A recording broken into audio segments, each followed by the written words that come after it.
Hurricanes are destructive forces that can cause significant economic losses and social disruption.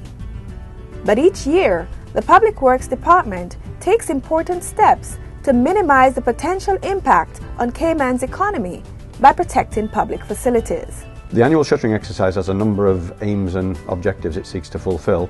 Obviously the key one is to ensure that government buildings and public shelters are prepared and ready in advance of the hurricane season, so that we will be able to easily shutter them and prepare them in the event of a storm.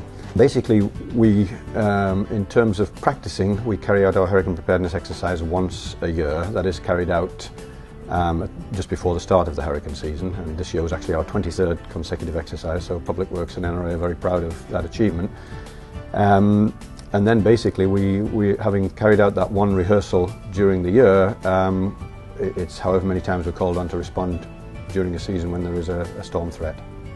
There are 16 hurricane shelters in Grand Cayman, so we prepare 16 shelters, and there's about 100 other government buildings that we protect, so it's quite a major exercise. The buildings we protect in the event of a storm are prioritised, and that is basically to make sure that we can protect the most important buildings first.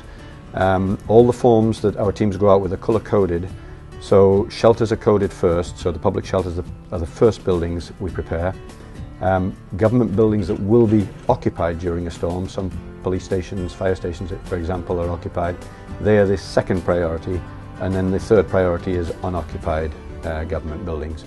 After the first year, which was 1988 when Gilbert was here, when it took us over 16 hours to complete, we are now consistently completing this exercise in a 6-hour time frame. And that's very important because apart from ensuring that government buildings are protected, we also want to be sure that our own employees have adequate time to get home after the exercise, after they've fulfilled their responsibilities, to protect their own, carry out their own hurricane preparations, protect their own homes, etc. It's very important that government buildings and public shelters are protected with shuttering, because it's, well, from the shelter point of view, it's obviously critical that those buildings remain secure because they're protecting the shelterees in them. For the general government buildings, as we'll recall after Ivan, government has to mount a major recovery, and it's absolutely critical that we have appropriate government offices to mount a recovery from, and that these buildings do survive. And of course it's critical that we incur as little damage and cost to government buildings in a storm as well. Public Works responsibilities after a storm. In the immediate response period after a storm, we carry out the preliminary damage assessment of government facilities. So we carry out a very quick review of government facilities to determine the state of damage of those. But an ounce of prevention is worth a pound of cure. PWD staffers share on how buildings can be constructed for greater hurricane resistance.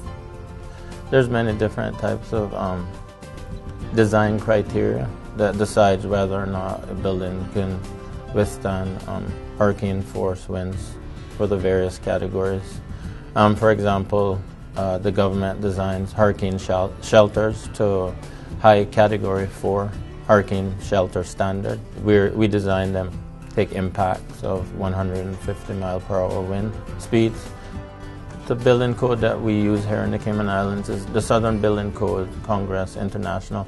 Certain areas of your building that are sometimes overlooked, but it's vulnerable areas of the building is like large openings such as sliding glass doors or garage door openings.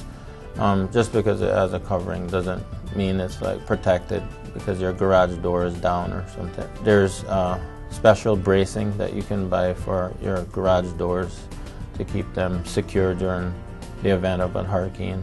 There are buildings that can withstand hurricane force winds. They meet the criteria of being able to withstand hurricane force winds just based on following the code. It is very important to follow the building codes of the Cayman Islands that's governed by the building control unit. Your engineer or architect will help you to interpret the code and to ensure that your design is to the building standards of the Cayman Islands. For further information on shuttering and other issues, please call the Public Works Department at 949-2547. For GIS Spotlight, I'm Prudence Barnes.